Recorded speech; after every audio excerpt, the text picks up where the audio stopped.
moment, we will continue the transmission in the following way. Allow us to briefly recap. You have your 15-minute time span, which is the time in which, generally speaking, the neurological pathways go from plasticity to hardwiring themselves with a new idea.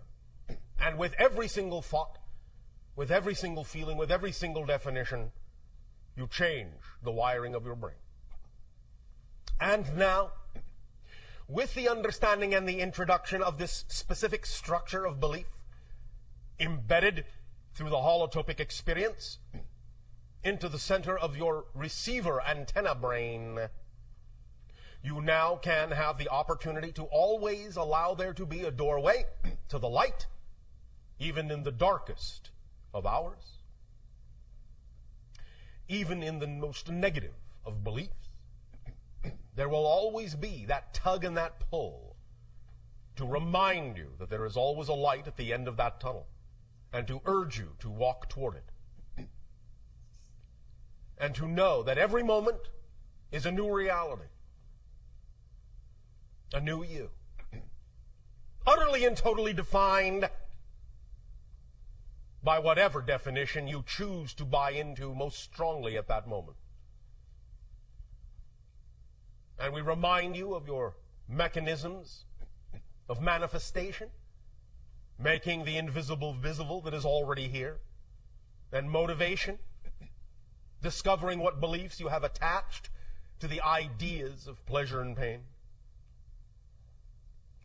That these things are not things you have to learn, just things you have to clarify and use as tools.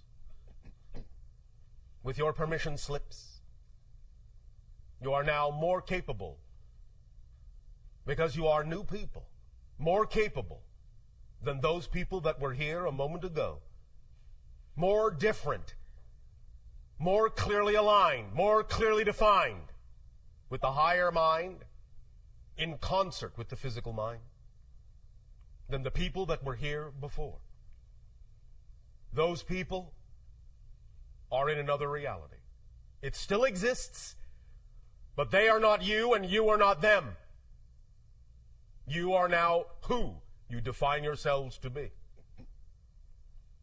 Feel the difference in greater ways every day, and you will see and experience the immediateness of the shift from reality to reality by simply creating greater difference between them. Because there is already a total change with every change. And now, in keeping with the idea of the manifestation mechanism we described, by focusing and concentrating your intention as you did in the holotopic experience, bringing your passion, your vibration of highest resonance into it, we now transfer to the other side of letting go, opening up, surrendering. Not thinking about it, changing the subject, going in a new direction, lightening up. Not worrying about it at all, letting the higher mind take care of it for you, letting the higher mind involve itself with the how your passion will manifest, of the how the synchronicity will present itself to you. This already works. You don't have to make it work. It's the nature of the structure of existence and creation itself. Let it work. Allow it to work. Relax. Let go. Be at peace. To begin changing the subject, lightening things up, we will, first and foremost, before we engage in questions, tell a story. So relax. Get comfy, as you say. If you wish, put on your ethereal pajamas. Have some astral cocoa. All right. and sit before your crackling etheric fire. Relax. Once upon a time, on my world, when I was first training to become a contact specialist, my father and my mother brought me before a group of very experienced contact specialists, 10 in all. They related to me, each and every one in his or her turn, their stories of their first contacts with other civilizations and what they learned from the experience, what they gained, how they grew, how differently they perceived the idea of creation by having experienced another facet of creation through the auspices of a completely different civilization, and how that reflected upon us and how we could look at ourselves in different ways. Throughout the course of a day, they related their stories to me and also to my counterpart, who many of you know as Anima. And as together she and I sat and listened and absorbed and imagined and visualized the scenarios that they were painting in our minds, bit by bit we realized they were also not only just telling stories, but handing over their experience energetically, allowing us to literally live emotionally, vibrationally, mentally, through those experiences, allowing us literally to taste, hear, see, touch, feel every sensation that they had experienced in those first contacts with other civilizations, priming us for the new civilizations we would encounter, such as your own.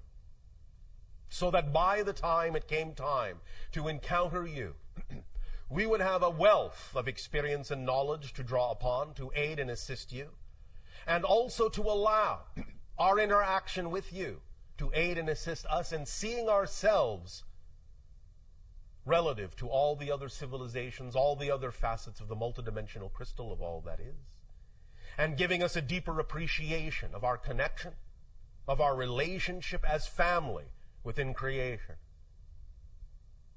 as parts of the all that is, as parts of the one, as expressions and reflections of each other. And at the end of that day, after we had absorbed those experiences in that way, we were then allowed to be by ourselves momentarily, alone. They all left, bid us, as you say, farewell, went on their way. Anima and I were simply by ourselves in what you would call a very natural setting of trees, of grass. And as we allowed ourselves to simply remain there quietly, absorbing all that we had learned, we began to realize that the stories were not over. For as we sat there, in that resonance, in that vibration, suddenly we received stories from the rocks and the trees and the animals and the sky and the water and the air. And everything our world had to offer in its consciousness, in supporting us as the mother of us, we received from her that day. To let us know that as we ventured out among the stars, we would always carry a piece of our own home world in our hearts. We would never be disconnected from her. And that as we make contact with other worlds, other beautiful gems in space such as yours, not only is it our personage that we present to you, but the entirety of the consciousness of our world, not just the people, but the planet and everything upon it, and everything within it, and everything that it is. So that our worlds are also communing vibrationally as we speak to you as people our respective planets are also speaking to each other through the timeless void of space and time. This communication is taking place on many levels, all at once, all now, and that is what we learned that day. So be it. Kenneth. Yes. Would you like to share your questions now? Yes.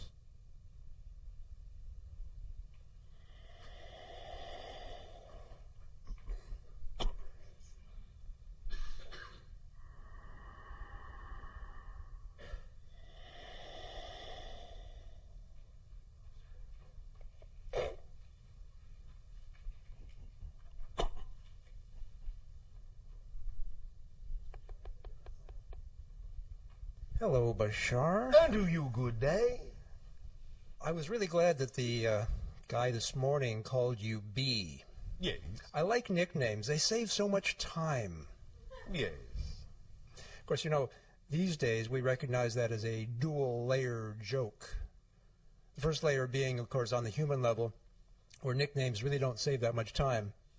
And on the metaphysical layer, we know that there is no such thing as time. Yes. So there's nothing to save anyway. Yes, thank you. Yes. So, I have a metaphysical joke for you. Oh, all right. And I would appreciate it if you would get your people tuned into this. Always. Okay. So, you ready for the joke? Yes. How many Sasani does it take to change a light bulb? Let me check. All right, we give up. How many? None. Everything changes, so the light bulb changes on its own. Oh, thank you.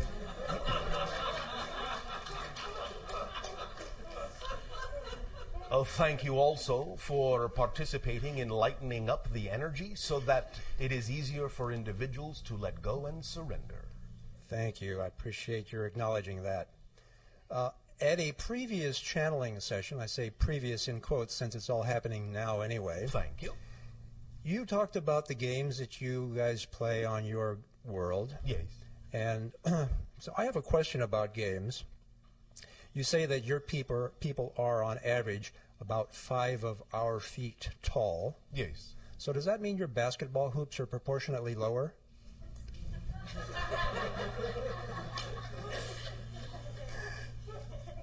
If we had basketball, they would be. Yes. And of course, that's why it's funny for us, because we all know you don't play basketball. Yes. Yeah. Although, not entirely true. Any time we make contact with a new world, there are usually at least a few of us who make an attempt to emulate some of the things of that world, including some of your games. Mm-hmm. So there have actually been a few that have attempted what you call basketball, baseball, and so forth. Uh-huh. I'm getting the picture that the balls might be balls of energy rather than physical balls. Not always. Sometimes we really wish to, as you say, get down and dirty and play like the natives. So that we can gain a thorough appreciation of the physicality that you experience in your reality when playing the game. And do you appreciate it the way we do, or at least appreciate it in your sense? Yes. Yeah, good.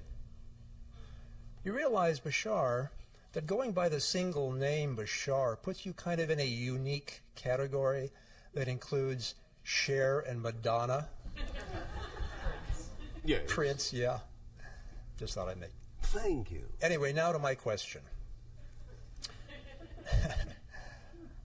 I have been reading a series of books called the I Am Discourses, Yes. which are basically discourses given by Earth Ascended Masters, primarily Saint Germain. Yes. And they use the term I Am Presence. Yes. And the concept that they refer to, I believe, is the same as the concept that you refer to when you say higher self. My question is, are these two terms truly synonymous, or are they talking about a level or a span of frequency that's different from the span of frequency that you refer to when you say higher self? It is the combination frequency. When we talk about the idea of the partnership and the relationship in perfect balance between the physical mind and the higher mind together, that can be referred to more precisely vibrationally in the way they mean it as the I am presence. Okay. So there's kind of an overlap there. Yes. Yeah. Okay. The Ascended Masters are purported to have completely, I just about used the word conquered, but I really mean gained command over physical reality in all respects. They can materialize their bodies, as I understand it, dematerialize their bodies. And this would be a level of ability for humans that is quite extraordinary, that, as I understand it, is different from the level of reality or command over reality that you guys have. And I'm not trying to make a comparison for judgmental purposes, just so that we can see that as humans we can ascend to a level of truly complete command over our reality if that's what we choose. Yes, and many individuals in my own society have that command. Aha. Is there a particular reason why some do and some don't? Yes.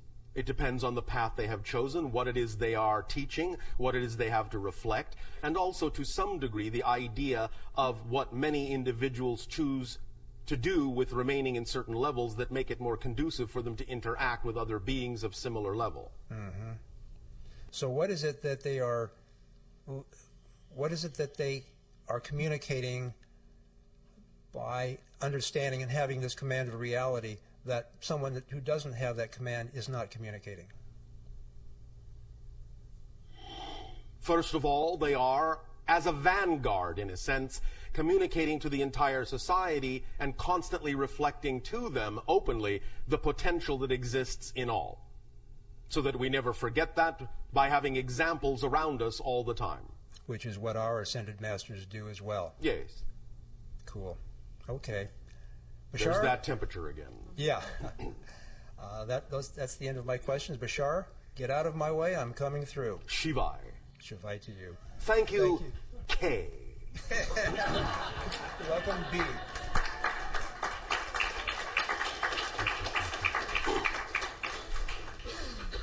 We may continue now to divert ourselves with dialogue and questions, so that we may relax and surrender and know that as we dialogue on various subjects and as we discourse in that way as friends, bit by bit, all the things that you experienced in this three-part transmission will be more and more deeply sinking in, even as you don't think about them at all.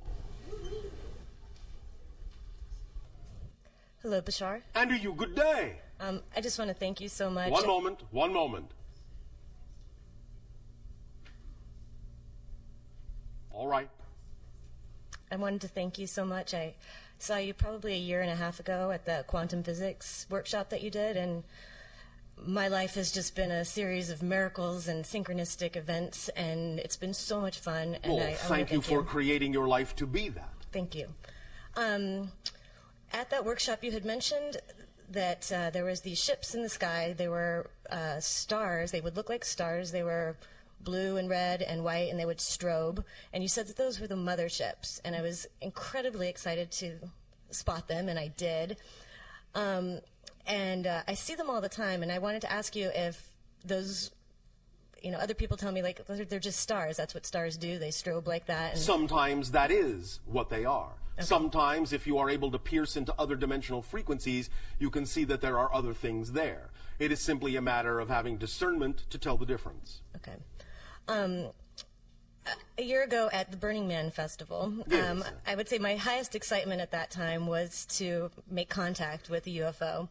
And I meditated on it for several months before I went to the festival. And when I got there, I saw stars flying in the sky.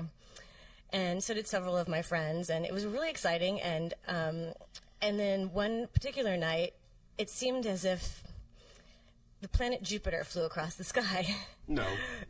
And there were several of us who obviously it wasn't the planet Jupiter. It was something else. It looked like maybe it was parked in front of Jupiter, but definitely a very bright object that was pretending to be Jupiter that evening, flew very dramatically across the sky, and about 10 of my friends saw it, and it was incredibly exciting. And I don't know what to make of that. What do you need to make of it? I'm curious from your perspective what it was that we actually saw and how it manifested itself in that manner. There will always be, in a sense, observations made and observations allowed to test the level of ability that you have as beings to pierce the veil into other dimensional frequencies and see things that otherwise you would not be capable of perceiving.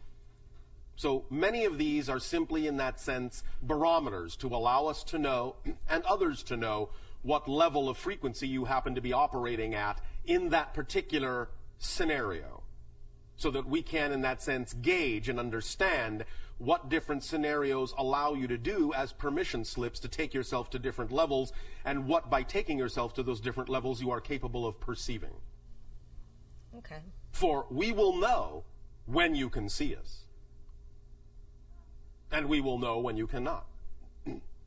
Interesting. And that will go into a large pool of understanding and knowledge about how ready your species and your planet is for further contact. Okay. All right? Yes. So you can make that of it if you wish. I shall. Thank you. Right. Another question. I have a negative blood type, and I've wanted to ask you this for a while. I've read about it, and I've tried to understand where it comes from.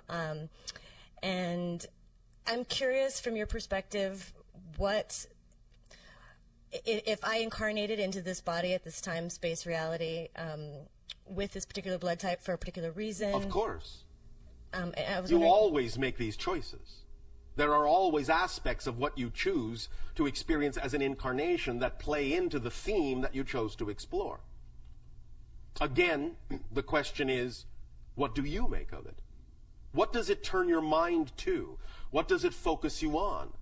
When you create symbols for yourself in your reality, it is usually reflective of some aspect of the theme that you are exploring in this life. For example, the channel's blood type is B positive.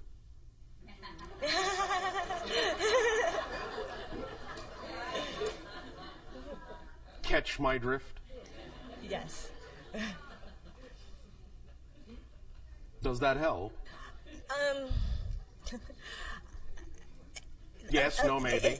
A little bit. Oh, I was right. wondering if you could explain a little bit where it comes from, and as we have recently said, humanity is a mix of a variety of genetic types, the idea being that some of it is extraterrestrial in origin.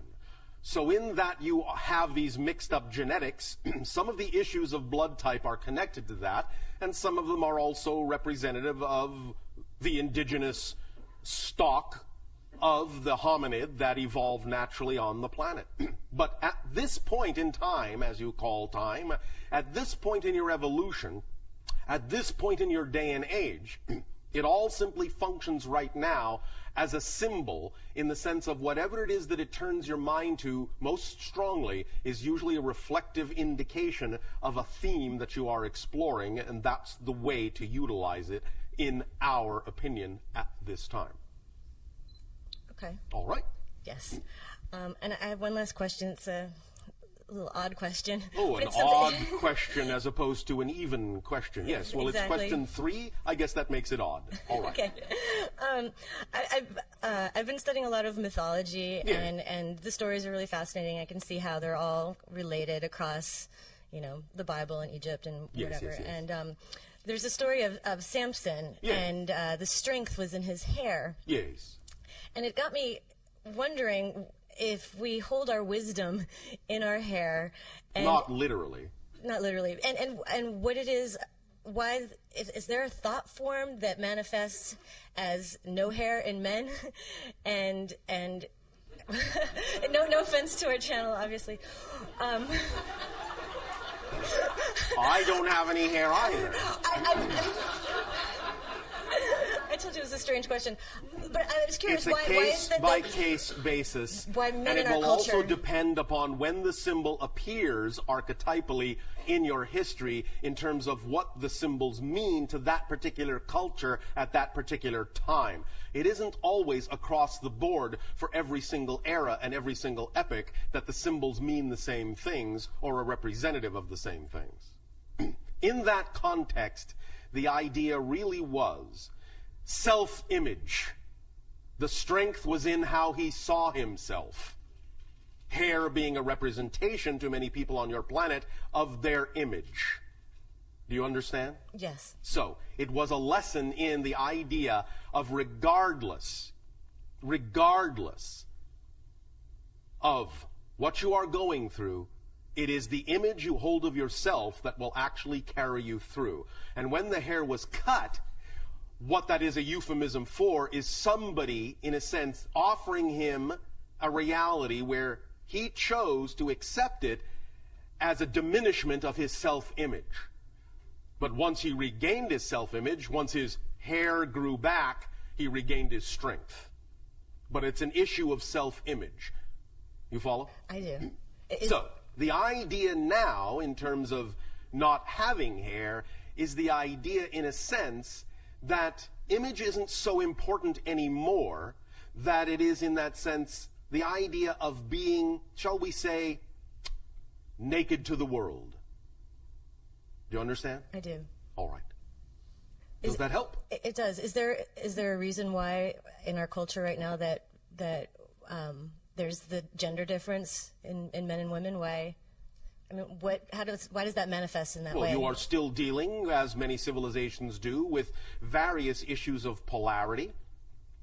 And the idea will continue for quite a while in your civilization, even as it still to some degree continues in ours, even though we are becoming more homogeneous and becoming less physical. There is still the expression of the polarity to some degree, because there are still themes of polarity to explore on that level in your reality. Okay. And when you say polarity, you mean hair and no hair? I'm confused. I am speaking now of what you just said about the idea of male and female. Right. But I'm saying, why is it that men in our culture tend to, it's usually not a pleasant thing when this happens to men in our culture, and I'm wondering why it manifests that way as a gender difference. Vulnerability. The males require more vulnerability. You understand? I do. Thank you. Thank you. Thank you very much.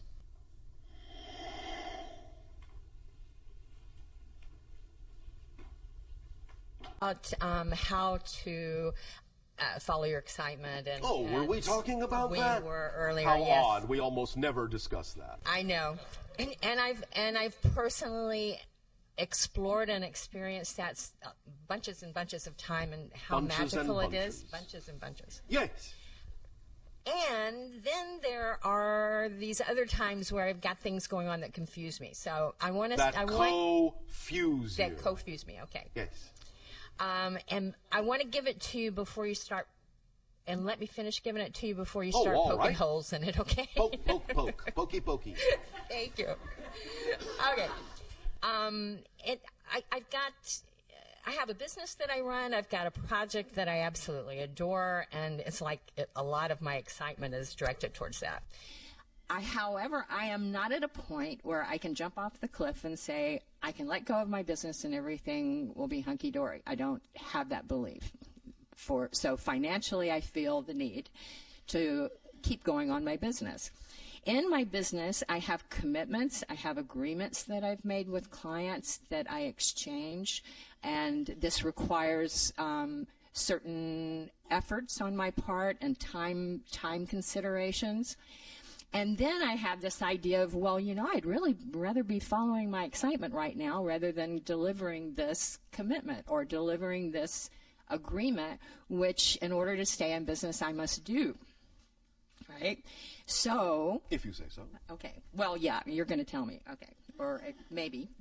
So I'm wondering how I can bridge this gap in a situation where I am in a co-creation that I have made agreements in, and I'm going to continue to be in that until I change. But then there's times when I really don't want to be fulfilling that agreement. I'd rather be doing this, but I know that in my integrity, I must fulfill that agreement to fulfill my integrity and do that other thing later, or, I'm not cool with my clients. So I would like you to shed some light on that for me, please, please, please. Click. Thank you. Oh, can I start poking now? You can poke. You have my permission to poke. Oh, all right. Thank you. Permission to poke. All right. Can you first illuminate for us, if you actually have a specific idea in mind of what it is that you actually would prefer to be doing, that you say excites you more than what you are doing? Yeah. I'm doing a project called the Pieces of Peace Project, and it's an exhibition that brings artists and scientists and behavioral experts and brings them together to give, the challenge is to give those who attend the event experiences of peace. Oh, all right. Thank you. Very exciting. Yes. This represents right now, in general, your highest excitement. Yes? Big time. Big time. Big time. Oh, all right. Yeah. Now, big obviously... Event, big event, so it's not like just go out and do it in 5 minutes. It's going to take a couple of years to pull it all together. Oh, all right, if you say so.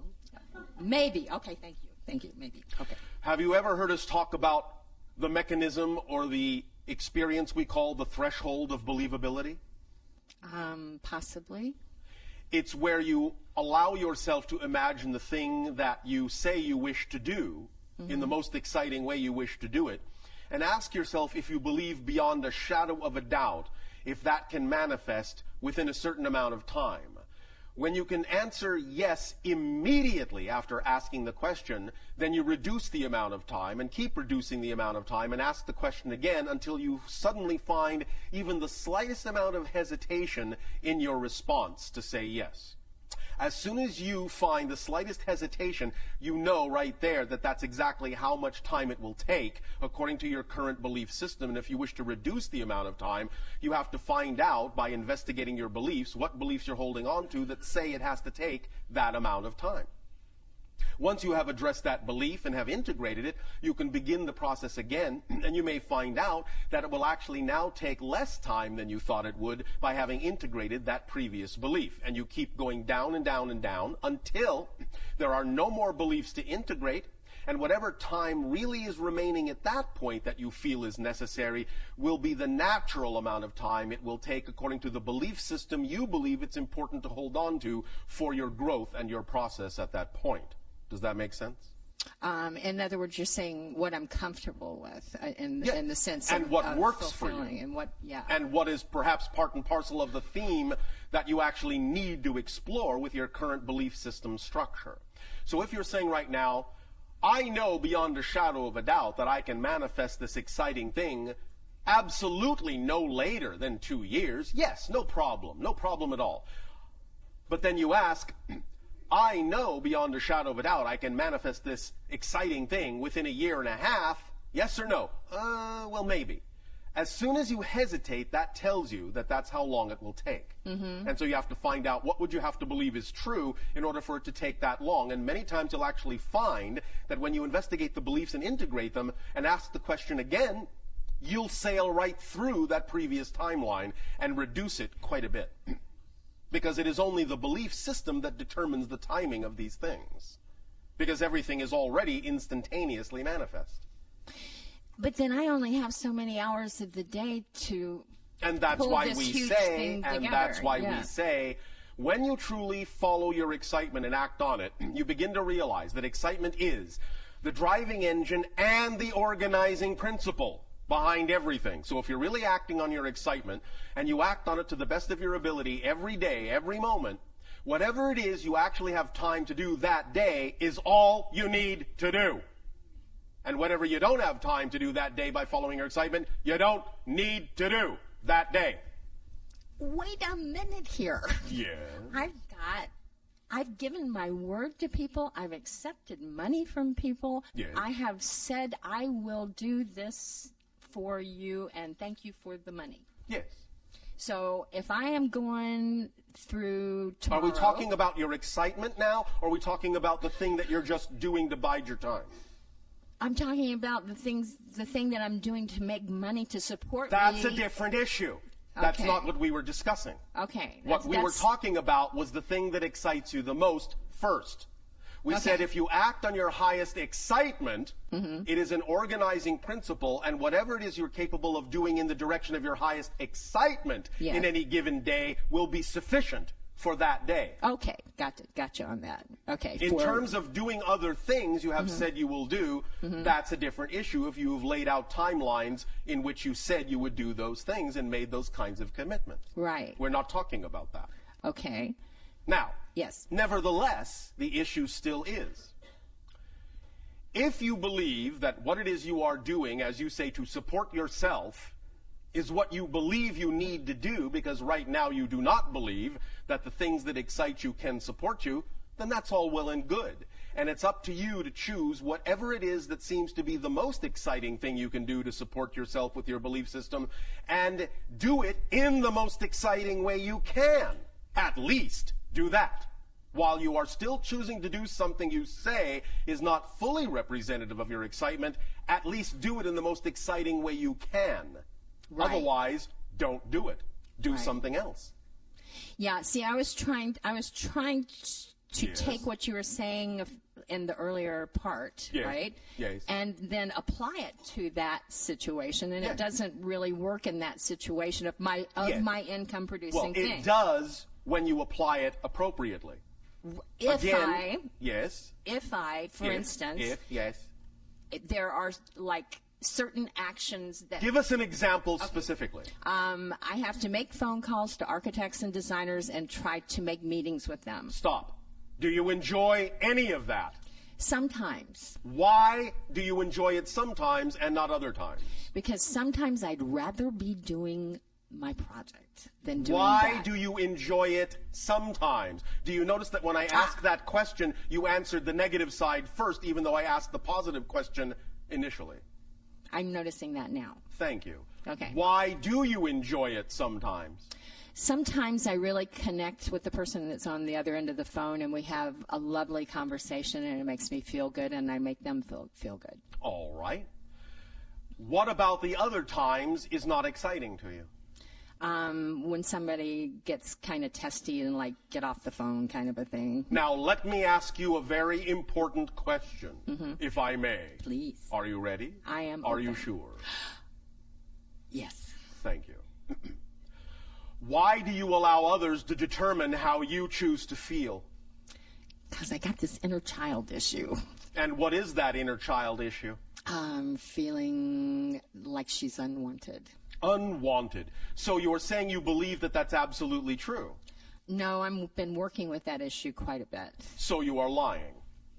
What do you mean? What I mean is, you just said, I have this inner child issue where Right. I believe I am unwanted. Right. Well, and you said, do yes. you believe that's absolutely and true? you said, And I said, I've been working which on means no, you don't believe it's absolutely true, or you wouldn't be working on it. Right, okay. So, Okay. if you understand that the very fact you're working on it means you already know it's not absolutely true, you're done working on it. Because you already know it's not absolutely true. Well, that's great, except I still have the feeling. Because you keep choosing to buy into it again.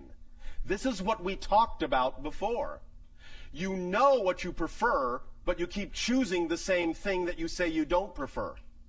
That's why you have to find out the structure of that belief and understand how it's tricking you into believing you need to keep choosing something you say you don't want to choose. Because it's a choice. It's not automatic. It's not a habit. It's not an addiction. You already know it's there, so it's not a pattern. Once you know it's there, it's not a pattern. Once you know it's there, it's not a habit. It's a choice. So you have to ask yourself, if you keep choosing it, why? Why are you choosing it? You must be choosing it for a reason. Examine the structure of the belief, and you'll find out what the reason is. Then you can stop choosing it once you understand why you keep choosing it. Okay, so you're saying that I'm choosing it kind of more on a little less conscious level? No. No? You see, that is the catch-22. You're actually choosing it completely consciously, but you are afraid to understand and acknowledge that that's the case. Because you are afraid to examine why you're choosing it, because your negative belief is tricking you into believing that if you actually take the time to examine why you're consciously choosing the negative belief, that you'll actually find something out that says it is true that you are unworthy. But you will never find that out. I guarantee it. Because if you were truly unworthy, you wouldn't exist. Right. So you are choosing consciously, but you're actually afraid to look at that. And that's why you are, in a sense, blanking out on it. It's not really an unconscious choice. It's just that you're covering it up. I can feel it as you say that. I feel it in my gut. Yes, I know. So that's why we have given you this permission slip to play with, so that you can expose the structure of that belief that is constantly reinforcing the idea of why you should keep choosing to buy into it. But that's what you're doing, and you're doing it consciously, because you actually don't believe that it can go any other way. Right.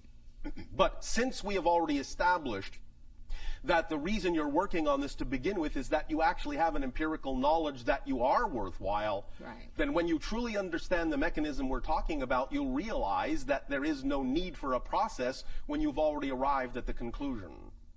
Many of your people are simply going off of the belief and the definition that when you discover a habit, that's the beginning of the process of changing the habit. It's not. When you discover a habit, you don't have it anymore. That's the end of the process. And if you understand that and define it that way, you will no longer experience any ramifications of that habit. But as long as you hold on to the idea that discovering it wasn't sufficient, that there is still something lacking within your ability to understand and absorb that, then you will continue to create a process for yourself. And that's all well and good, but I'm simply saying you don't have to. So that's up to you. But use the technique that we have discussed today, and you will find that it will help you. All right? Yeah. Yes. Thank you. Yeah. So on back to the question of the working the business thing, and sometimes enjoying it and sometimes not, and sometimes like really being pissed off because I can't do what I really want to do because I got to do this. You need to stop being angry with yourself, first of all. The only way you can change what is to accept and own what is as your creation. Right. And stop being angry at yourself for having created it. As long as you are angry at yourself for creating what you have created, you will never, ever, ever transform it because you're not willing to own it. You constantly push it away as if it has nothing to do with you. You cannot change what you do not own. You're right. Yeah, I can see that. I mean, I know. Sorry. I know you're right, but I see that. I see that you're right. Thank you. So. Okay. Allow yourself to be kinder and nicer to yourself because you deserve it. Right. All right? Thank you. Great. Thank you for that. And then Sean Randall asked me to ask you a question, friend of Daryl's. We know who Sean is. Okay. Wasn't totally sure. Her question was in 2012. Yes. There's some attention going to solar flare activity. Yes. And she was curious about what, if you saw any unusual solar flare activity happening during that time. We will say, in a sense, that all that needs to be understood right now in delivering an answer to that question is what we said last night of your time regarding the whole 2012 scenario. So, she can refer to what we have already said, and that will be a sufficient answer for that question. Thank you. Thanks, Bashar. Hi, Bashar. And to you, good day. We have a question from our News for the Soul listeners. All right. This question is... basically, the question was, what have you and your people learned from your experience of interacting with us? And can you share something about that with us? As we have said, we have learned that you have chosen to experience a masterclass transformational experience on earth, of putting yourself in an extreme experience of limitation and yet still capable of transforming that. By doing that, you have demonstrated to us, in that sense, and to many other civilizations, that no matter what the degree of limitation that may be experienced in any incarnational life, it is always possible to transform it from the negative to the positive, no matter what. That is one thing that we have learned from you. Another thing that we have learned from you, as we have often said, are puns.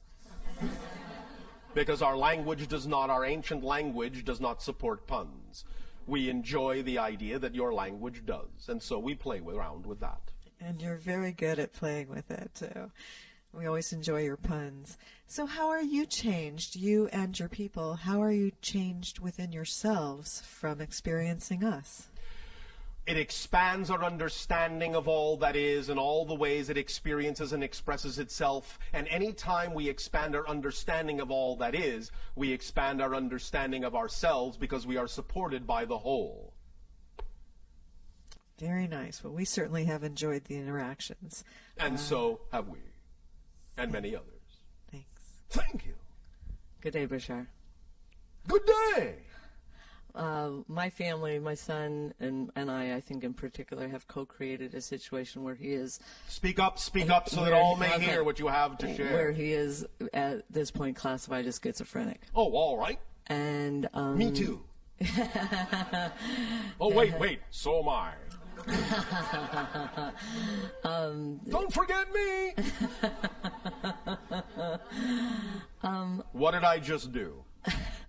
And what did I just do? Lightened it up. Thank you. Yes. In a sense, that's actually your answer. But go on. Lighten up.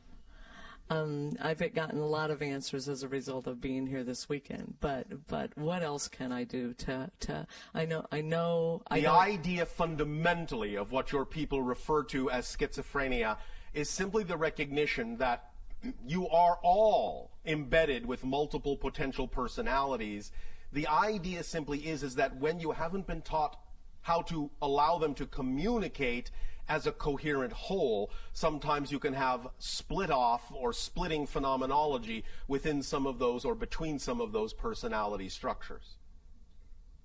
Because you are holographic, because you contain all sorts of different perspectives and personalities, the idea is to explore the notion of how to allow them to function coherently. But many of you will choose themes of allowing there to be a splitting or a separation between them so that you can learn how to bring them back together or experience each of those personality fragments on its own level, in its own right, in its own autonomous way, to appreciate them from another perspective. This teaches many other people many things about how the mind works, how the consciousness works. You understand? Yes. So in that sense, it is a great service. Well, I have learned immensely from it. There you go. But I would love to see him smile again. Oh, all right. Do this and see what happens. Okay. Is he willing to, for a small period of time, simply focus on you? Probably not. What is the briefest period of time you think he can sustain simply looking at you? Eye contact? It doesn't have to be eye. Okay. But just looking in your general direction. Maybe 5 seconds. Will he follow your hand with his eyes? Possibly. All right. Do this. When you catch his attention, do what you call the infinity symbol with your hand. Okay. All right? This can have the effect of balancing the hemispheres of the brain in such a way as to allow for momentary cohesion to take place between the split personality structures. If you will do, does he have favorite music? Sometimes. All right. If you it's can, heavy junk. If you can do this with a soothing piece of music, okay, and do this just randomly now and then throughout the day, here and there, more and more and more you do this, you may eventually allow him to become cohesive enough so that you will actually see what you call an improvement of cohesion between the personality fragments. Okay. All right? Okay. Experiment with that and see what happens first. Okay. Thank you. Thank you. Also, how many times have you asked for assistance with this from your guides in your dream state? Probably not asked. No, I haven't. Do so. Okay. All right? Okay. You will have help from your guides with this and his guides as well. One moment. Does he have a favorite smell? Not that I'm aware of. Experiment and find out what flower he's most attracted to in terms of scent. Okay. All right? Okay. It may be something purple. Okay. Do you follow? Yes. Have the scent there as well while you're doing this. Okay. All right? Yes. Engage all the senses in that way. Allow them all to become coherently focused in that way, even a bit at a time, and it may entrain the personality fragments to start working together, to start all looking at the same thing at the same time. And as they do, they will develop communication links and bonds between them. Okay. That will allow them to become, over time, more coherent. Okay. All right? Thank you so much. Thank you. Yes. I'm sorry to interrupt, but I think I can help this woman. All right. Our family's business is holistic medicine, and my brother is a very well-known and respected researcher with plant medicine. All right. Then you may take advantage of the synchronicity that has also occurred within the group.